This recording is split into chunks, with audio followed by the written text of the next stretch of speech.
Arthur Hale, an elderly gentleman, is denied entry to a five-star hotel because his clothes and appearance are not up to par with the other guests. But when he finally manages to reveal his identity, no one believes the misunderstanding that has been created. The wind outside howled like a restless spirit as the glass doors of the Snowfall Grand Hotel slid open. Inside, warmth, luxury, and soft golden light wrapped the lobby like a velvet curtain. Guests lounged on velvet sofas, sipping expensive wine.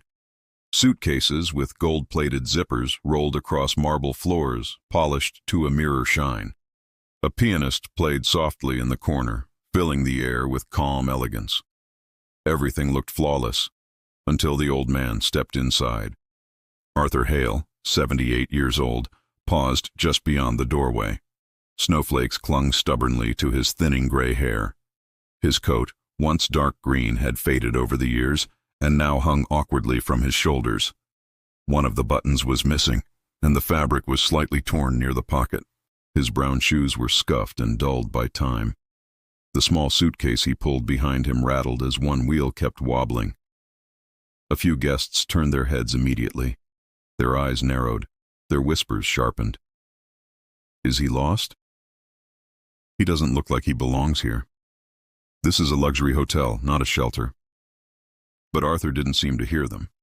His gentle smile remained in place. The kind of smile only someone who had lived a long life and carried many stories could give. He stood upright, proud in a quiet way, even if his clothes looked tired. He walked toward the front desk. Behind the counter, Marta, the receptionist, sat tapping her nails impatiently. Her uniform was crisp, her makeup perfect, her patience non-existent. Arthur placed his old suitcase by his side and greeted her politely. "Good evening, miss. I have a reservation. The name is Arthur Hale." Marta didn't hide her annoyance. She gave him a quick, dismissive glance and pressed her lips together. "Sir," she sighed dramatically, "we are fully booked this evening." Arthur blinked. "Oh, that must be a mistake. She cut him off before he could finish. Her voice grew sharper. "We do not have anything available for walk-ins." "I'm not a walk-in," Arthur said with a soft chuckle. "I booked months ago. Under Hale. H.A." "Yes, I heard you," Marta snapped. "But our rooms are occupied. And next time, if you plan to stay at a place like this, I'd recommend dressing appropriately." She gave him a slow, cold look from head to toe as if he were a stain on the carpet. A group of tourists standing nearby heard everything. One of them chuckled loudly. "Maybe he's confused," the man said. "This hotel is for people with money." Arthur's smile faltered for the first time, but he didn't argue, didn't defend himself, didn't raise his voice. It wasn't pride that kept him calm. It was experience. A lifetime of being underestimated, overlooked, or judged too quickly. "Could you please check again?" he asked gently. "Just once more?" "I wouldn't want to cause trouble." Marta rolled her eyes, clicked her keyboard twice, barely pretending to look, and shook her head. "No reservation, no room, and no exceptions." She nodded toward the security guard, who was already stepping forward as if Arthur were a problem to be removed. Arthur tightened his grip on his suitcase handle. "I understand," he said quietly. There was no anger in his voice, only sadness. "Thank you for your time." He bowed his head respectfully, turned around, and walked back through the same glass doors he had entered minutes earlier.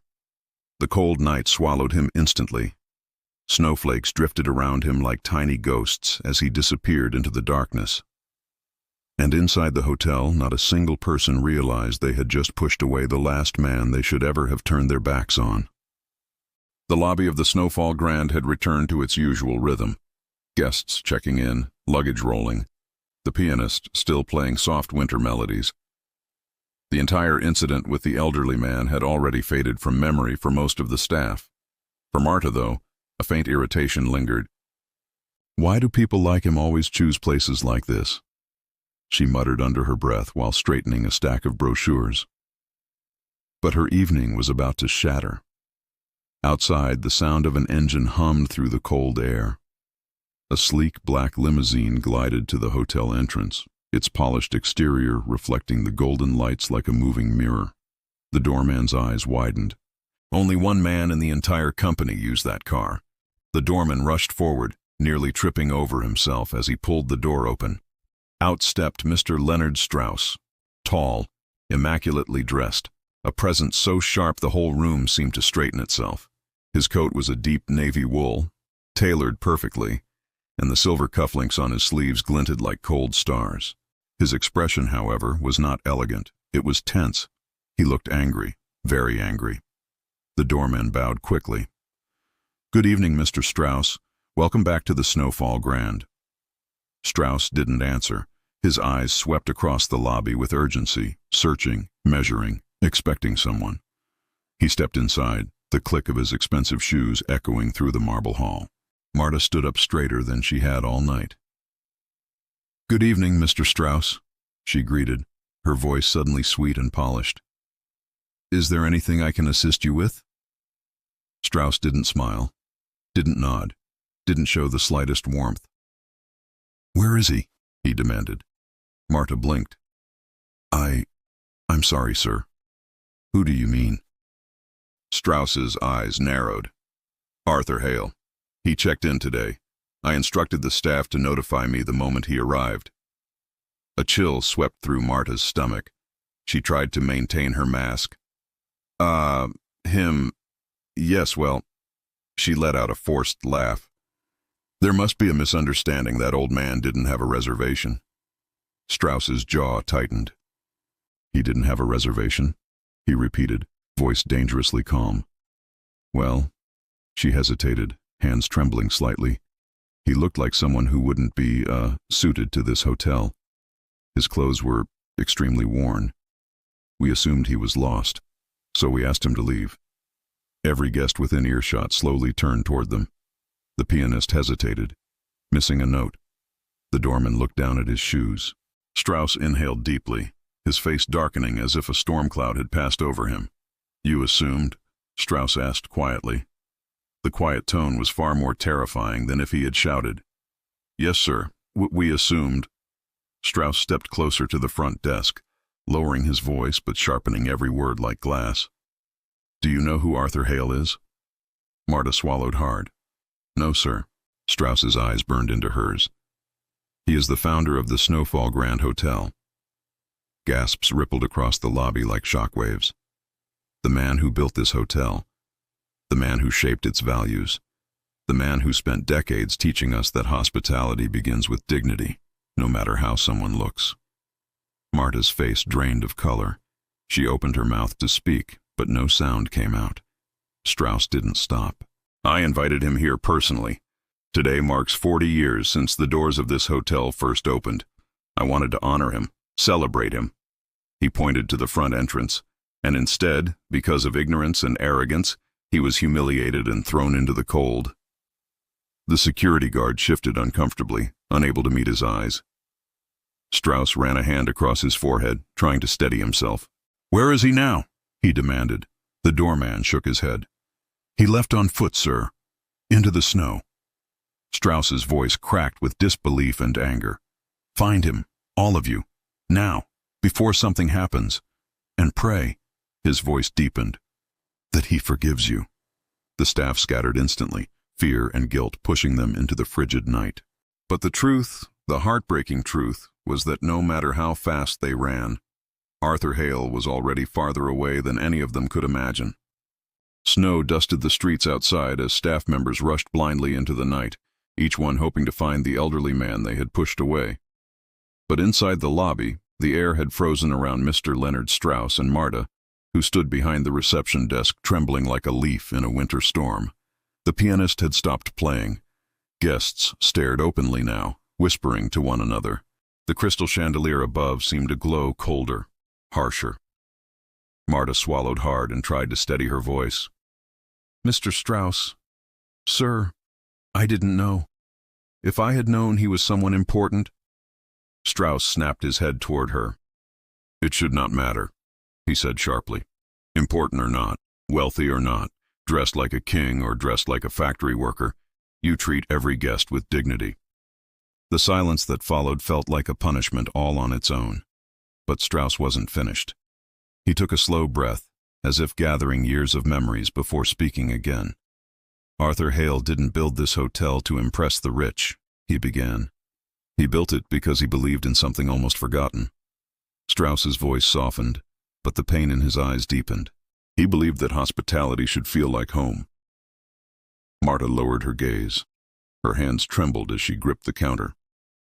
Strauss continued, pacing slowly across the lobby as though walking back through time. 40 years ago, this hotel was nothing more than a sketch on Arthur's desk. He sold everything he owned to create a place where anyone could walk in and feel valued. He greeted every guest personally. He remembered names, birthdays, anniversaries. He stopped walking, facing the fireplace where flames flickered warmly against polished stone. He always said, Strauss murmured, a hotel is not built from marble, it's built from kindness. A lump rose in Marta's throat. Strauss's voice strengthened again, carrying the weight of a man who deeply respected the one who came before him. He passed this hotel chain to me, not because I was the highest bidder, but because he believed I would protect his legacy. He trusted me to carry on his principles. Strauss looked at Marta directly, and today when he stepped into this lobby, his own creation, he was treated like trash. Marta's voice cracked. I only saw his clothes. And that was your mistake, Strauss said quietly. Arthur Hale is a man who spent a lifetime giving more than he received. A man whose footsteps should be welcomed in every hall of this building. He glanced toward the spinning glass doors, where cold wind continued to slip inside with every staff member who rushed out searching. You saw an old man, Strauss said, but I saw my mentor, my friend, the man who taught me everything. The security guard, who had helped escort Arthur out, stepped forward, looking pale. Sir, we didn't mean harm. Harm doesn't require intention, Strauss replied. Only action. And your action today may have cost us something we can never recover. A hush fell over the lobby. Strauss pulled his phone from his pocket, gripping it tightly. He stared at the blank screen as if wishing it would light up with Arthur's name. Then he whispered, he came here to celebrate the 40th anniversary of his dream. And he paused, steadying his voice. We turned his dream into a nightmare the moment he walked through those doors. The doorman re-entered the lobby, snow clinging to his coat. He shook his head in defeat. No sign of him, sir. Strauss closed his eyes. For the first time that night, the powerful billionaire looked utterly helpless. Keep searching, he said softly. We owe him that much. But as more staff hurried out into the freezing darkness, a painful truth hung over the room like a shadow. The man they had humiliated might already be too far away, not just in distance, but in spirit. Snowfall thickened outside like a curtain being drawn over the city, the night growing colder by the minute. The staff of the Snowfall Grand scattered in every direction, coats half-buttoned, scarves tangled, some without gloves, running into the icy wind in a desperate attempt to undo what had already been done. Marta hurried down the sidewalk, her shoes slipping on patches of slush. Every breath came out in white clouds as she scanned the streets. Arthur, she called out, voice trembling. Mr. Hale, please, sir, come back. Her words disappeared into the vast cold, swallowed by the sound of distant traffic and falling snow. Across the street, the doorman jogged from shop to shop, cafes, bus stops, little convenience stores, poking his head inside and asking breathlessly, Did an older gentleman come through here? Gray hair, worn coat, suitcase with a broken wheel? Each time the answer was the same. No. Haven't seen him. Not tonight, sorry. He pressed on, guilt tightening his chest like a fist. Meanwhile, the security guard, the very man who had escorted Arthur out, followed the trail left on the hotel's camera footage. He traced every snowy footprint only to lose them where the sidewalk blended into the street. He stood there under a flickering street lamp, snowflakes melting on his lashes, whispering to himself, What have I done? Back inside the lobby, the warmth felt wrong, too comfortable, too safe, given the storm of regret unfolding beyond the doors. Mr. Leonard Strauss paced with restless, tense steps, checking his phone every few seconds. No messages, no calls, no sign of Arthur. He finally sank into one of the lobby chairs, elbows on his knees, hands pressed against his forehead. He shouldn't be out there, he muttered. Not in this cold. Not at his age. A young bellboy, cheeks red from the icy wind, entered and shook snow from his cap. "No luck, sir," he said quietly. "I checked every bench and every bus stop in a 2-block radius." Strauss nodded slowly but didn't speak. His throat felt tight with a mix of anger at his staff and something much heavier, fear. A fear he couldn't admit out loud, that Arthur Hale, the man who built everything around them, might be suffering somewhere because of their ignorance, or worse. Then it happened. Strauss's phone buzzed, so soft, so quiet, a single vibration that felt like thunder in the still lobby. His heart leapt as he snatched it up. On the screen, Arthur Hale. A text message. Hands shaking, Strauss opened it. "Leonard, thank you for inviting me tonight." Strauss exhaled in relief, but the relief died just as quickly as he read the next line. "But I have learned all I needed to learn today." His chest tightened. Another message arrived immediately after. "Some people still believe clothes define worth." Strauss stood up, gripping the phone so hard his knuckles turned white. "Arthur," he whispered, voice cracking. A final message appeared. "I won't be returning to the hotel. Please don't look for me. Take care of Snowfall Grand." And then, a notification. Arthur's phone had been turned off, or the battery died, or... Strauss didn't want to finish the thought. The lobby fell silent as he lowered the phone and spoke, barely above a whisper. "He's gone." No one asked what he meant. They knew. Not gone forever. Not yet. But gone from them. Gone from the place he had built with his heart and hands. Gone from the chance to be honored, celebrated, respected. The staff who had mistreated him would lose their jobs. The hotel would feel the shame of their actions for years. But the worst consequence was something none of them could repair. They had lost Arthur Hale's trust. And once trust is broken, sometimes it never returns. Morning crept slowly over the Snowfall Grand Hotel, casting pale light across marble floors that had once gleamed with pride. Today their shine felt different, like a mirror reflecting a truth no one wanted to see. The staff trickled in, some exhausted from searching all night, others too ashamed to make eye contact with anyone. Marta stood behind the reception desk, her posture small, her eyes swollen from crying. Every sound, the clicking of heels, the opening of doors, the soft hum of the heater, seemed too loud in the heavy silence that hung in the air. At 8 a.m., a maintenance worker quietly mounted a new frame behind the reception desk. Inside it was a message, written in simple black letters on white paper. "Treat every guest with dignity. You never know who built the roof above your head." Guests stopped to read it. Some frowned thoughtfully. Some whispered to each other. But everyone felt it. A lesson carved into the heart of the hotel. In his private office, Mr. Leonard Strauss sat at his desk, staring at his computer screen. Not at financial reports, not at bookings, not at schedules. He was staring at an email, one sent hours after Arthur's final text. It was from Arthur himself, and it wasn't angry, it wasn't bitter, it wasn't vengeful, it was heartbreakingly gentle. "Leonard, thank you for trying to find me. Please don't blame yourself. A man's values are tested by how others treat those who cannot impress them." Strauss wiped a hand across his face, his eyes stinging. Another line. "I had planned something special for the 40th anniversary. A donation for staff scholarships, new facilities, and community programs." Strauss swallowed hard. He knew what that meant. Millions, maybe tens of millions. Money the hotel desperately needed. Money Arthur had chosen to redirect. Arthur's final line struck like a blade. "But I realize the world needs that kindness elsewhere. Snowfall Grand has forgotten the meaning of hospitality. I pray you help them remember." When Strauss finished reading, he closed his laptop gently and leaned back, defeated. "We failed him," he whispered.